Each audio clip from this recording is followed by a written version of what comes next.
जय हिंद मित्रों। गणतंत्र दिवस की पूर्व संध्या पर आप सभी को गणतंत्र दिवस 26 जनवरी की हार्दिक शुभकामनाएं। और आशा करती कि आप सभी की पढ़ाई अच्छे से चल रही होगी और NTA नेट JRF और जिनका MEd हो रहा उनके लिए जो वीडियो है बहुत ही महत्वपूर्ण है। अस्तित्ववाद क्या है, इसको विद्वानों ने किस तरह से परिभाषित किया है, हम पिछली वीडियो में पढ़ चुके हैं, देख चुके हैं। आज इस वीडियो में आप लोगों के लिए अस्तित्ववाद के सिद्धांत कौन कौन से हैं इसको जानेंगे।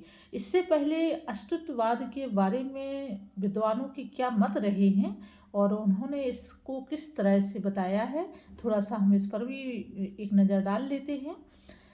अस्तित्ववाद की बौद्धिक चुनौतियों में अस्तित्ववाद की बौद्धिक चुनौतियों के विरुद्ध प्रयोजनवाद तथा आदर्शवाद ने काफ़ी आवाज़ उठाई। फिर भी अस्तित्ववाद अपने मूलभूत उपयोगी सिद्धांतों के कारण दिन प्रतिदिन उन्नति करता चला जा रहा है। ठीक है, तो अस्तित्ववाद की बौद्धिक चुनौतियों के विरुद्ध प्रयोजनवाद और आदर्शवाद, इसमें दो, देखो इसमें कई वाद हैं। तो इन्होंने जो प्रयोजनवाद है और आदर्शवाद, इन्होंने काफ़ी चुनौतियां प्रस्तुत की और इनके अस्तित्ववाद के समक्ष काफ़ी प्रश्न खड़े किए कि यह अपने आप को किस तरह से अस्तित्व में रखे।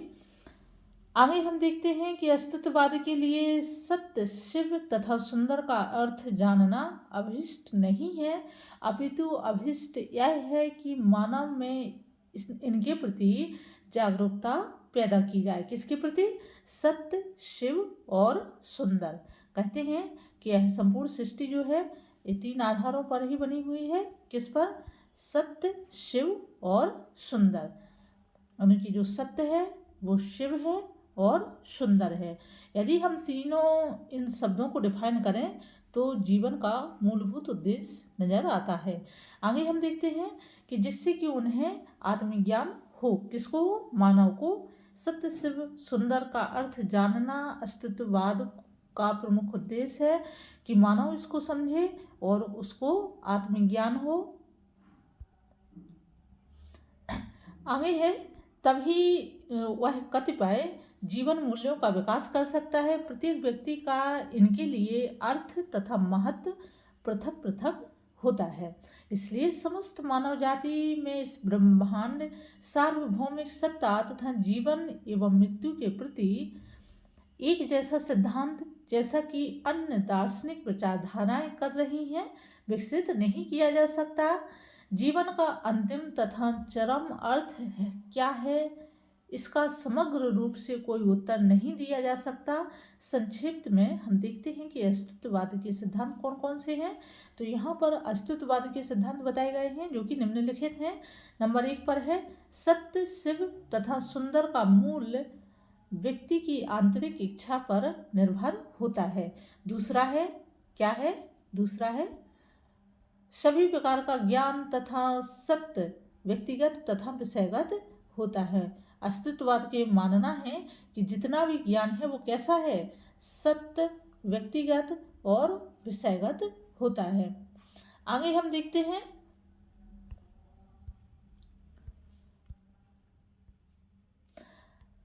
अगला है 3 नंबर है, सत्य, शिव तथा सुंदर का कोई अंतिम एवं सर्वग्राह्य उत्तर नहीं दिया जा सकता है।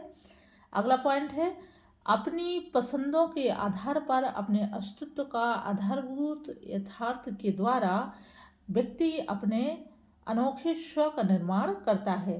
क्या इसका तात्पर्य है? अपनी पसंदों के आधार पर, यानी कि जो उसकी सुरुचि है उसके आधार पर अस्तित्ववाद का आधारभूत यथार्थ, यानी कि जो वास्तविक सत्य है उसके द्वारा व्यक्ति अपने अनोखे स्व, यानी कि स्वयं का एक विशेष रूप से निर्माण कर सकता है। अगला पॉइंट है, सत्य, शिव तथा सुंदर का अर्थ तथा मूल्य प्रत्येक व्यक्ति के लिए पृथक पृथक होता है। अगला पॉइंट हम देखते हैं कि जब व्यक्ति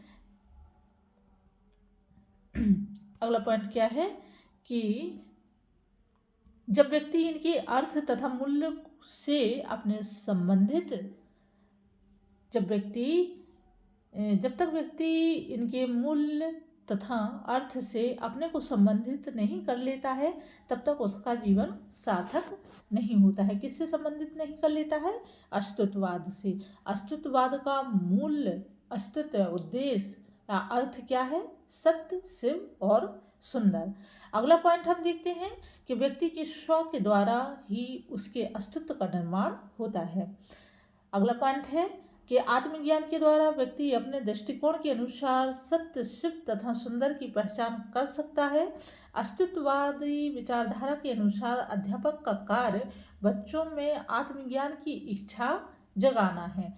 अधिकांशतः हम देखते हैं कक्षाओं में, स्कूलों में, महाविद्यालयों में कि जो पुरानी पद्धति है अध्यापन अध्ययन की, उसको उस पद्धति को बदल करके शिक्षक का मूल उद्देश्य क्या होना चाहिए?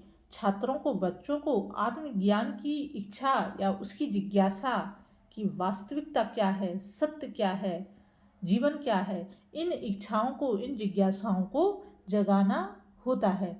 अगला हम पॉइंट देखते हैं,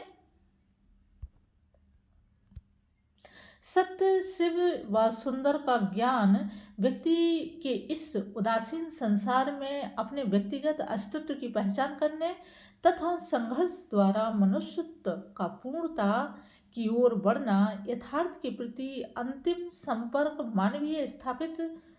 मानवीय स्थिति द्वारा स्थापित करना है। कहने का तात्पर्य है कि सत्य, शिव व सुंदर का ज्ञान व्यक्ति के इस उदासीन संसार में अपने व्यक्तिगत अस्तित्व की पहचान करने तथा संघर्ष द्वारा मनुष्यत्व का पूर्णता की ओर बढ़ना है। सत्य, शिव, सुंदर का ज्ञान व्यक्ति की इस उदासीन संसार क्यों कहा गया है? क्योंकि संसार क्या है? एक तो नश्वर, संसार को नश्वर माना गया है। दूसरे नंबर पर संसार को क्या माना गया है? संसार को माना गया है स्वार्थपरता का जो है युग, संसार, स्वार्थपरता का संसार। यानी कि प्रत्येक व्यक्ति, दुनिया की प्रत्येक जो व्यक्ति है वो हर एक में अपना स्वार्थ, अपना हित देखती है। तो उसकी पहचान करना तथा संघर्ष के द्वारा मनुष्यत्व का पूर्णता की ओर बढ़ना, यथार्थ के प्रति अंतिम संपर्क मानवीय स्थिति द्वारा स्थापित करना जो है अस्तित्ववाद के प्रमुख सिद्धांतों में से एक है। अगला हम पॉइंट देखते हैं कि मनुष्य अपना निर्माण स्वयं करता है। अस्तित्ववादियों का मानना है कि मनुष्य क्या करता है? अपना निर्माण स्वयं करता है। यहाँ पर ये अस्तित्ववाद के सिद्धांत जो हैं आप लोगों को बताए गए हैं। अगले वीडियो में हम देखेंगे कि अस्तित्ववाद की परिभाषा क्या है और हम जानेंगे कि अस्तित्ववाद को किस तरह से परिभाषा नहीं, इसकी विशेषताएं, अस्तित्ववाद की विशेषताएं, प्रमुख विशेषताएं कौन कौन सी हैं और किस तरह से इनको उल्लेखित किया गया है, आने वाली वीडियो में हम देखेंगे। आज के लिए इतना ही, धन्यवाद।